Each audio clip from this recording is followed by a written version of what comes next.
I'm Ashley, 31, and I'd been dating Ryan for 3 years. We met at a charity fundraiser where he was volunteering, and I was there representing my company. He was handsome, charming, funny, everything I thought I wanted. We moved in together after a year, talked about marriage regularly, and I'd been planning to propose for the past few months. The moment that changed everything happened on a Tuesday evening in October. We were at home, both working from our apartment. Ryan had been on his laptop in the living room while I was finishing up some reports in the bedroom.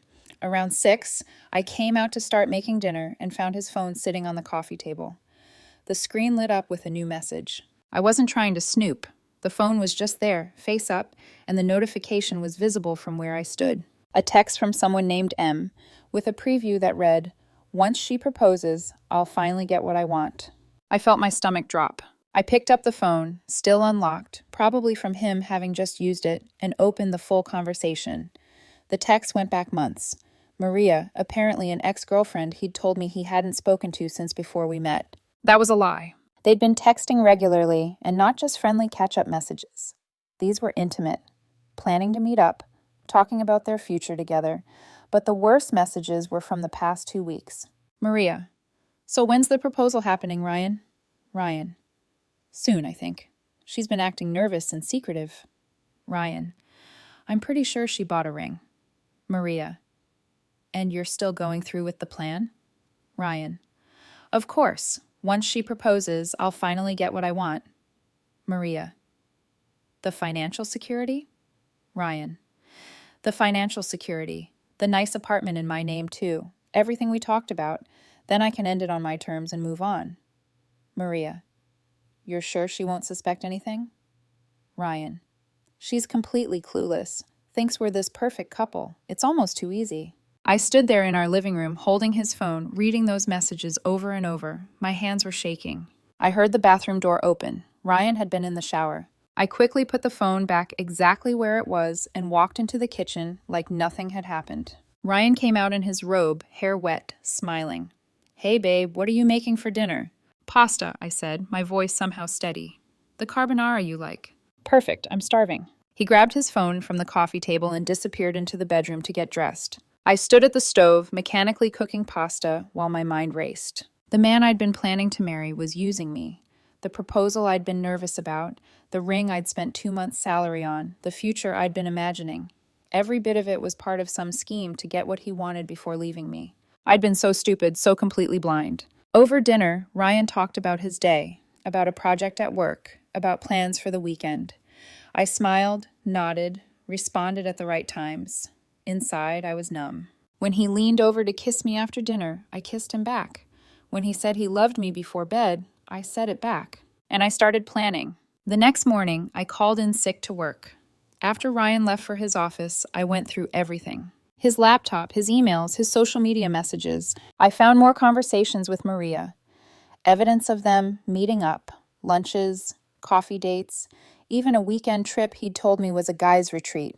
I found discussions about how, once we were engaged, he planned to push to add his name to the apartment lease and our joint accounts before discovering he couldn't go through with the wedding. It was all there. A calculated plan to use our relationship for financial gain before moving on to Maria, who apparently had family money but commitment issues. I was the safe bet, the stepping stone, the mark. I spent the entire day documenting everything. Screenshots, exported messages, saved emails. Then I called my lawyer, not a divorce lawyer, since we weren't married, but the one who'd helped me with the apartment lease and some contract work.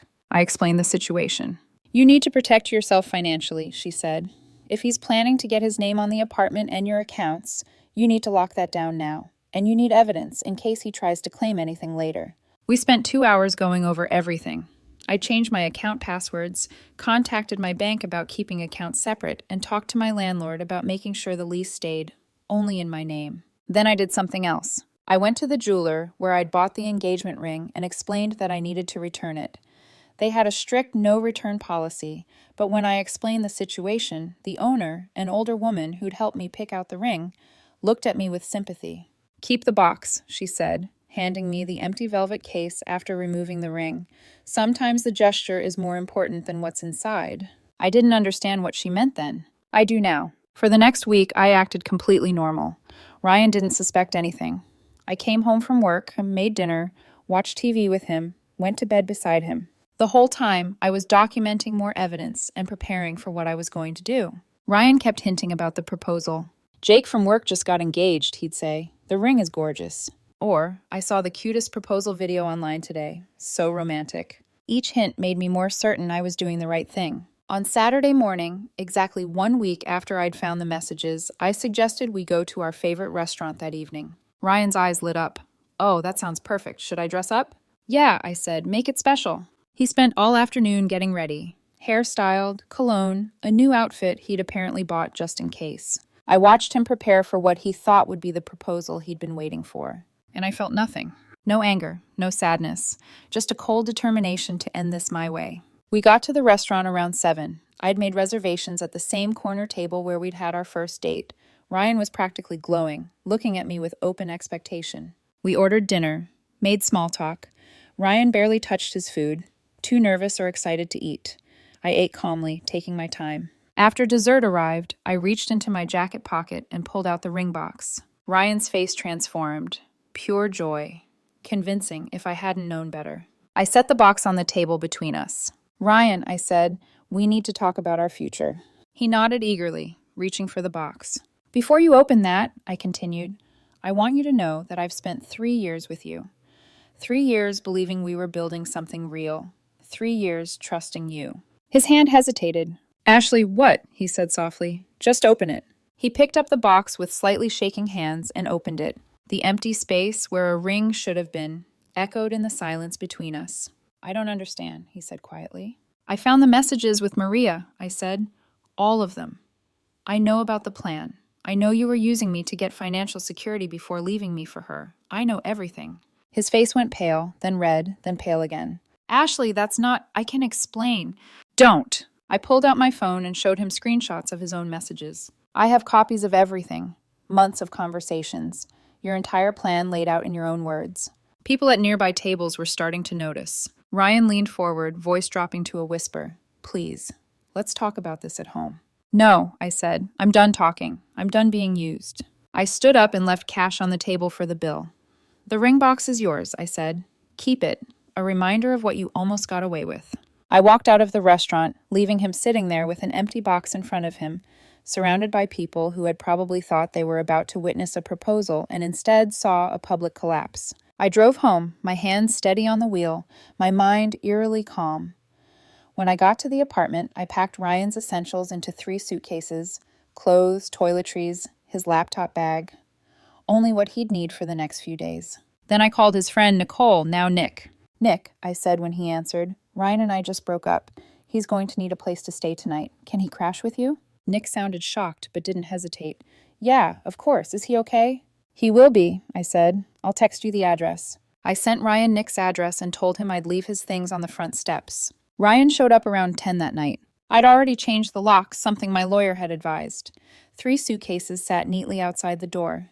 He knocked and called my name for nearly 20 minutes. I didn't answer. Eventually, the knocking stopped. When I checked through the peephole, he was gone, the suitcases with him. Over the next few days, he tried calling from multiple numbers.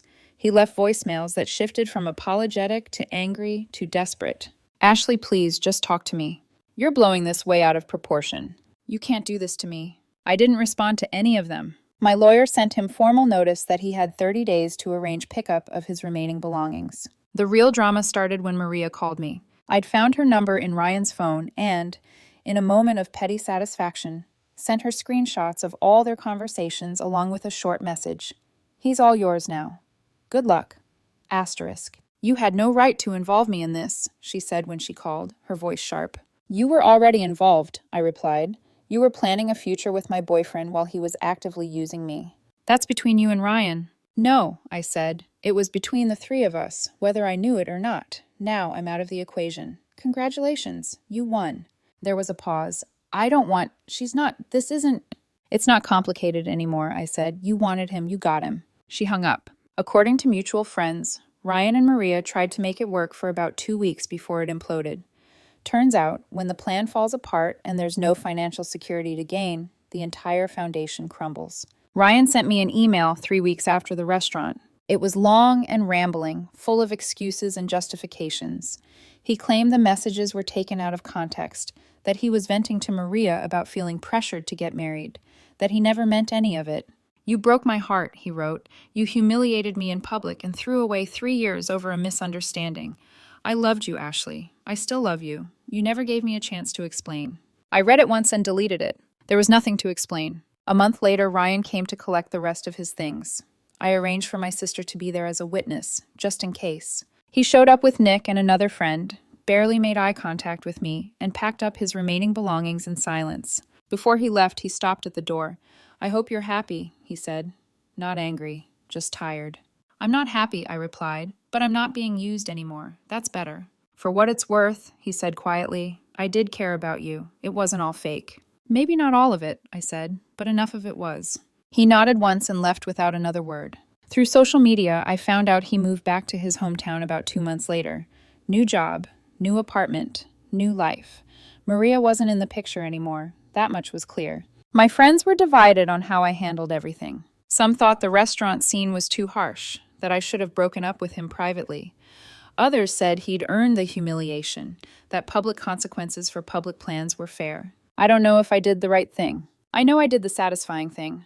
The ring box had been the perfect symbol, the promise of something valuable that turned out to be empty, just like our relationship. 4 months have passed. I'm still in the same apartment, still working the same job, still processing everything that happened. I went to therapy for a while to work through the trust issues and betrayal. My therapist told me I had every right to be angry, but that I also needed to let go of the need for revenge. "You already got your revenge," she said. "The restaurant, the empty box, exposing him to Maria. You made your point. Now the question is, what do you do next?" What I did next was focus on myself. I started going to the gym more, picked up hobbies I'd let slide, reconnected with friends I'd neglected while I was wrapped up in the relationship. Slowly, the apartment started feeling less like the place I'd shared with Ryan and more like just my space. A few weeks ago, I went back to the jeweler. The owner recognized me immediately. "How did it turn out?" she asked. "Exactly like it needed to," I said. She nodded knowingly. The empty box worked perfectly. "Good," I said. "Sometimes," she replied, "the most valuable thing we can give someone is the truth, even when it's wrapped up pretty with a bow on top." I'd like to say I've started dating again, but I haven't. I'm not ready. The idea of trusting someone enough to let them into my life still feels impossible. Maybe that will change. Maybe it won't. What I do know is this: I'm never going to ignore red flags again. I'm never going to be so blinded by love that I miss the warning signs. And I'm never going to let anyone use me as a stepping stone to something better. Ryan taught me that the hard way. And while I wouldn't wish that lesson on anyone, I'm almost grateful for it. Better to find out someone's true intentions before you marry them than after. The empty ring box is still sitting in my desk drawer. I don't know why I kept it. Maybe as a reminder, maybe as a trophy, maybe because throwing it away would feel like letting him win. Sometimes, late at night, when I'm alone in the apartment, I think about that moment in the restaurant. The look on his face when he opened the box and found nothing inside. The way his expression shifted from joy to confusion to dawning horror as he realized I knew everything. Part of me feels guilty about the public humiliation, about the coldness of it all. But the bigger part of me remembers the messages. Once she proposes, I'll finally get what I want. She's completely clueless. The laughter at my expense. The casual cruelty of using someone who loved you as a financial stepping stone. And then the guilt fades. I don't know if I'll ever trust anyone enough to propose again, but if I do, it'll be with a real ring to a real person, in a real relationship built on honesty instead of schemes. Ryan got his empty box, and I got my freedom. I think I came out ahead.